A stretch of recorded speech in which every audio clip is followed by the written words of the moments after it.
tanda ko yung unang audition ko. Hindi sa GMA yun eh, somewhere in Makati. Kaya parang mas nakakakaba kasi wala ka sa tahanan mo, wala ka sa territory mo. So parang, ayun, sobrang kaba. The December 1 yun. The next day, birthday ko, December 2. So parang ako, Lord, talagang tinapat niyo sa December 1. Ang birthday wish ko po, sana makuha ko yung role. Sana maibigay ko lahat. Sana walang mag-go wrong din sa audition ko. Yun yung pinag-pray ko, tsaka yung wish ko for my birthday. Tapos nagulat ako, pagkapasok ko ng audition room, ng holding area, lahat ng artists, mga senior artists. Kasi parang walang teenager. Ako lang yung, that time, 16 lang ako. Mag-17 pa lang the next day. Parang ako, shocks, tama ba itong pinapasukan ko? Tapos tinatanong nila, ano audition mo? Anak ni ganito, anak ni so, hindi po, sangre po. So lahat sila parang, talaga? Kasi ako lang yung teenager. So dun pa lang, parang shocks, kinabahan na talaga ako ng sobra-sobra. Before ako mag-audition, nanood ako ng hanggang parang 40, number 40 episode ng NK 2005. Para lang may idea ko dun sa plot, sa character ni Alena. Tapos, nag-crash course ako ng Arnis for one day. Parang one full day, para lang alam ko yung basics, may idea ako. Kasi aaminin ko, wala talaga akong alam noong una. Until nung nagka-audition for it.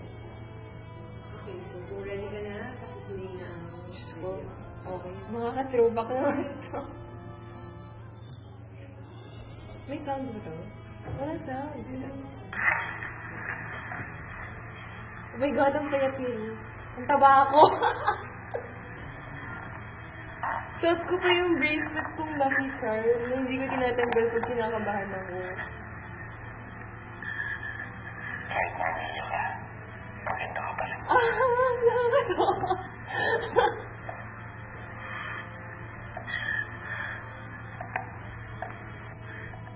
Bakit ba palagi mo ako sinusundan? Uy, grabe. Hindi kita sinusundan, ha? Nagpunta talaga ako dito para maligo. Shucks, ang laki ng tiyan ko. May baby fats.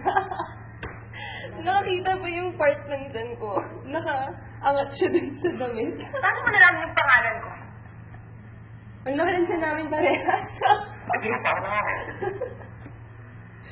Sinabi rin sa akin itong ilog. Tingnan mo. Halika, maligo tayo. Mas na! Ay! Naalala ko ito, nag-take 2 kami dun sa fight scene namin kasi natamaan ko si Rui. Dapat hindi kami bilang mas. Okay.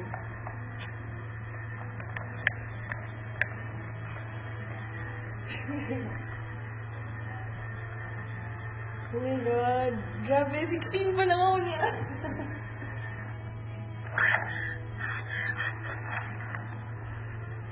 Barbaro!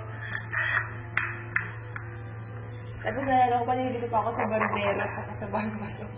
Yung ako ng audition. Tapos mga throwback, parang kailan lang, last year.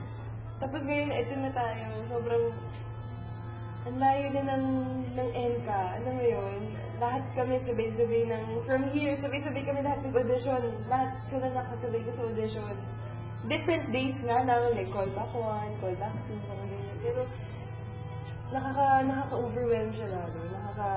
Ngayon, bigla talaga akong na-realize ko lahat ng hirap namin all together. Tapos ngayon, ito na yung success namin. Ang sarap ng feeling.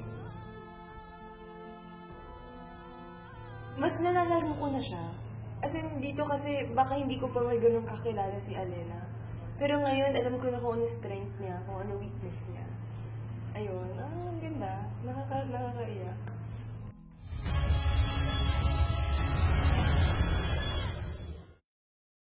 Guys, alam niyo ba pwede niyo rin ma-experience ang mahiwagang mundo ng Encantadia Online? Just log on to www.encantadia.com.ph for our exclusive behind-the-scene updates.